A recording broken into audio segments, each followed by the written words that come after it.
The thin mountain air of Park City, Utah, is usually reserved for indie darlings and cinematic breakthroughs, but this week it became the backdrop for what critics are calling a calculated, cold front from the Duchess of Sussex.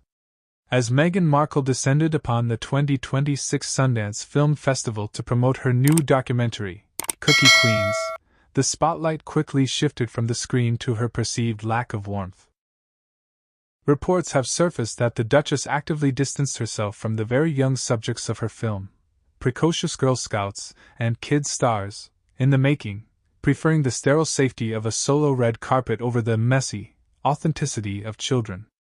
It wasn't just a Miss Photo op, it was a PR disaster that has left industry insiders and royal watchers alike asking, why does the champion of humanity seem so allergic to the next generation?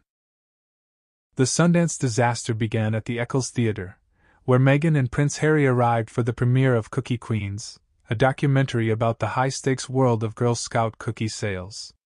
While the film is rooted in the innocence and ambition of young girls, Meghan's arrival felt jarringly corporate. Sources at the festival noted a distinct segregation during the press line. Instead of standing side by side with the young stars whose stories she supposedly uplifted, as an executive producer, Meghan reportedly insisted on separate appearances. Critics were quick to point out the hypocrisy.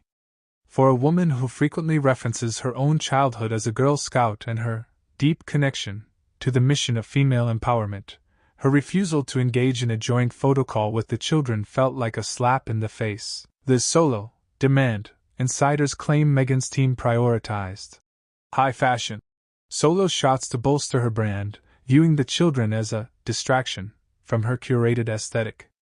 The emotional gap, while the kids were reportedly stoked to meet a real-life Duchess, the interaction was described as brief, scripted, and lacking the genuine maternal warmth she often projects in her Netflix specials.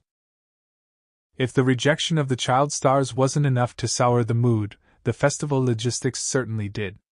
Despite the royal pedigree, the Cookie Queens screening was far from a sellout. Roughly 150 seats remained empty at the start of the film, a shocking statistic for a Sundance premiere featuring star producers. This Sundance slump suggests that the public's appetite for Markle-produced content is waning, especially when it is overshadowed by her own controversial persona. Adding fuel to the fire was a glaring beauty blunder that went viral within minutes. Meghan appeared on the carpet with a makeup application so heavy it was described by IB Times UK as unnaturally orange, with a jarring mismatch between her face and neckline. When your foundation becomes more of a talking point than the documentary you spent a year producing, you know the narrative has slipped through your fingers. The contrast was stark, the natural, hopeful faces of the Girl Scouts versus the heavily bronzed Hollywood masked Duchess. The most stinging critique of Meghan's Sundance behavior is the perceived privacy paradox. Meghan has famously guarded her own children, Archie and Lilibet, from the public eye, yet she is happy to executive produce a film that puts other people's children front and center for profit. By rejecting an appearance with the Cookie Queens cast, Meghan signaled a hierarchy. Her children are private royalty, while these young stars are merely content. Everything Meghan Markle and Prince Harry touch turns controversial, noted one royal commentator during the festival. By distancing herself from the kids on the carpet, she wasn't protecting them, she was protecting her own image from being diminished by the chaos of children. This controversial label is one Meghan can't seem to shake. Whether it's her alleged rift with Harry over the marketing of their own kids or her raging feud with political figures, the Duchess is increasingly viewed as a polarizing figure who struggles to share the stage.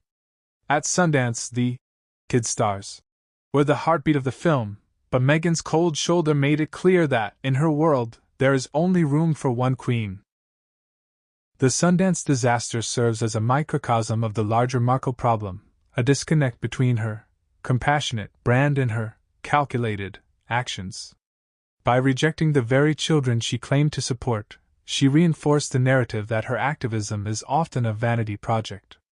The Cookie Queens deserved a champion who was willing to stand in the trenches, or at least on the carpet, with them. Instead, they got a duchess who was too busy worrying about her bronzer and her solo brand to notice the stars right in front of her.